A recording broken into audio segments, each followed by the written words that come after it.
A harsh wind sweeps across the hills of Canaan as the land cracks beneath the weight of a famine so severe that entire families abandon their settlements in search of food, leaving behind fields that once promised abundance but now crumble into dust beneath their feet. In the midst of this crisis stands Abram, a man who has already left his homeland behind and now faces a new threat that forces him to choose between remaining in a dying landscape or venturing toward a powerful kingdom whose wealth and stability draw desperate travelers from across the ancient Near East. The decision to journey into Egypt is not a simple act of survival, because Egypt is a land governed by strict social hierarchies, complex political structures, and a royal court known for its ability to reshape the fate of anyone who enters its sphere of influence. As Abram approaches the borders of this formidable empire, he steps into a world where famine migrants are carefully monitored, where beauty can alter diplomatic outcomes, and where foreign households must navigate a system designed to protect Egyptian interests above all else. The mystery that emerges from this moment is not only whether Abram's journey into Egypt reflects a real historical event, but whether the details preserved in the narrative align with what archaeology, ancient texts, and cultural records reveal about Egypt during the early 2nd millennium BC. Please like this video to help support evidence-based Bible documentaries.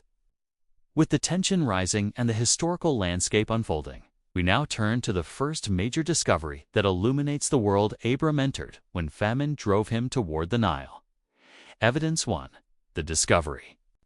The first major discovery emerges from the study of ancient climate patterns, migration records, and regional famine cycles,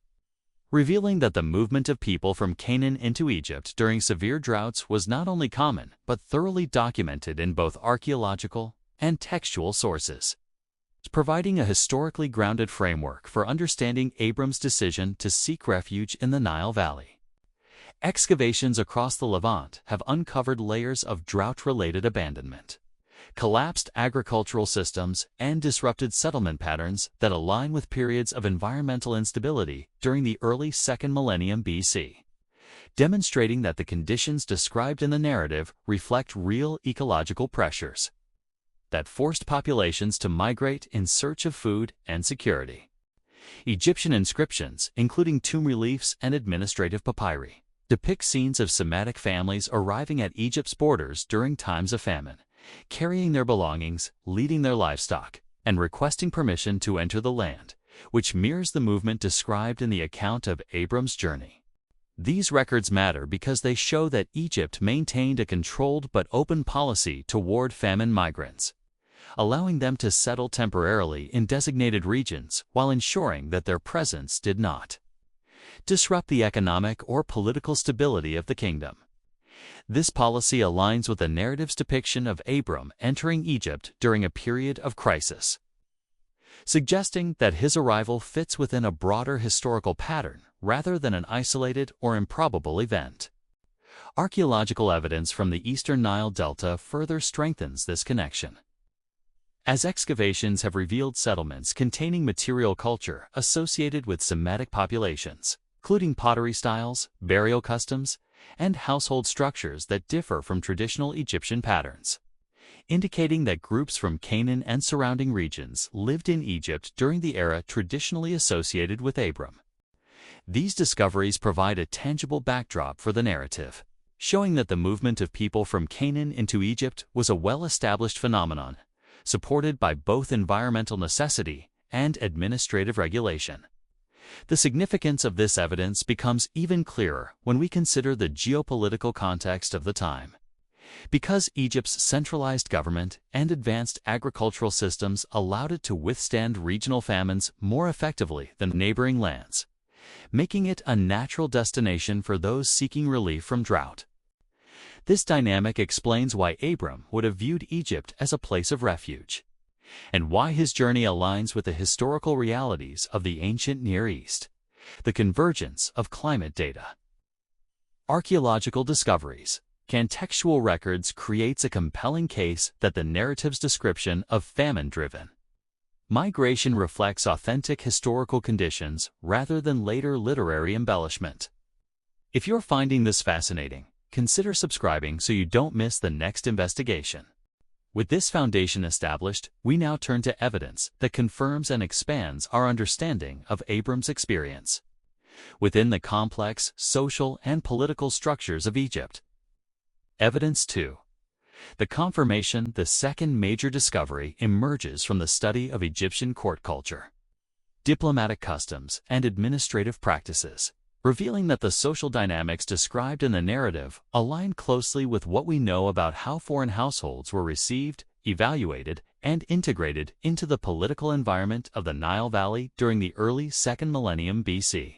Egyptian records show that the arrival of foreigners, especially those from Semitic regions, was carefully documented by border officials who assessed their intentions, recorded their identities, and determined whether they posed any threat to the stability of the kingdom, a process that reflects the controlled environment Abram would have encountered upon entering Egypt. These records also reveal that beauty played a significant role in court politics, because the royal household often sought individuals whose appearance could enhance the prestige of the court or serve diplomatic purposes, which provides a cultural context for the narrative's emphasis on Sarai's appearance and the potential consequences of her presence in Egypt. The significance of this detail becomes clearer when we examine Egyptian artistic conventions and textual descriptions that highlight the value placed on physical beauty, especially within the royal court, where individuals of exceptional appearance could influence political decisions or become entangled in complex social dynamics. This cultural backdrop aligns with the narrative's depiction of Sarai being noticed by Egyptian officials, suggesting that the story reflects real social patterns rather than symbolic or literary exaggeration. Administrative papyri from the Middle Kingdom further illuminate the treatment of foreign households, showing that individuals who entered Egypt during times of famine could be granted temporary residence, provided with resources, or even incorporated into the economic system through labor or trade agreements, which corresponds with the narrative's depiction of Abram receiving goods and livestock during his time in Egypt. These records matter because they demonstrate that the interactions described in the narrative align with documented Egyptian practices, reinforcing the historical plausibility of the account. The presence of Semitic individuals in Egyptian art and inscriptions, often depicted with distinctive clothing, hairstyles, and cultural markers, further confirms that foreigners from regions like Qanon were a familiar part of Egyptian society during this period,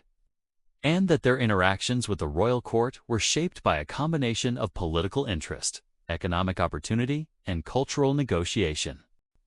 This convergence of evidence reveals that the narrative's depiction of Abram's experience in Egypt reflects a world in which foreign households could rise in prominence, attract the attention of the royal court, and become entangled in the complex social dynamics of the kingdom. Do you have anything to add to the conversation? Please add your voice to the comments below. With the cultural and political context now established, we turn to the final and most revealing piece of evidence that reshapes our understanding of Abram's time in Egypt. Evidence 3. The Revelation. The final and most compelling piece of evidence emerges from the archaeological discoveries in the eastern Nile Delta, where settlement layers, administrative texts, and material culture reveal a landscape that aligns closely with the world described in the narrative, providing a tangible framework for understanding how Abram's household could have lived, interacted, and navigated the complexities of Egyptian society during their time in the kingdom. Excavations at sites such as Tel El Daba, often associated with ancient Avaris, have uncovered extensive remains of Semitic populations living in Egypt during the early 2nd millennium BC, including houses built in Levantine architectural styles, burial practices that differ from traditional Egyptian customs, and artifacts that reflect a blend of Canaanite and Egyptian cultural influences. These discoveries matter because they demonstrate that groups from the Levant were not only present in Egypt, but established thriving communities that maintained aspects of their cultural identity while adapting to the administrative and economic systems of the kingdom. The presence of these communities provides a plausible backdrop for Abram's household, showing that the narrative's depiction of a foreign family living in Egypt aligns with the archaeological realities of the time. Administrative texts from the region further illuminate the interactions between Egyptian officials and foreign households, revealing records of land allocations, labor assignments, and resource distributions that reflect the kingdom's structured approach to integrating migrants into its economic system. These texts show that individuals who entered Egypt during times of famine could receive livestock, grain, and other resources as part of their temporary settlement, which corresponds with the narrative's depiction of Abram acquiring goods during his time in the kingdom. The significance of this evidence becomes even more striking when we consider the geopolitical context of the Delta region, because it served as a gateway for foreign populations entering Egypt, making it a natural location for the settlement of groups like Abram's household. The archaeological remains from this region reveal a dynamic environment shaped by cultural exchange, economic activity, and shifting political influences, all of which align with the narrative's depiction of a foreign household navigating the complexities of Egyptian society.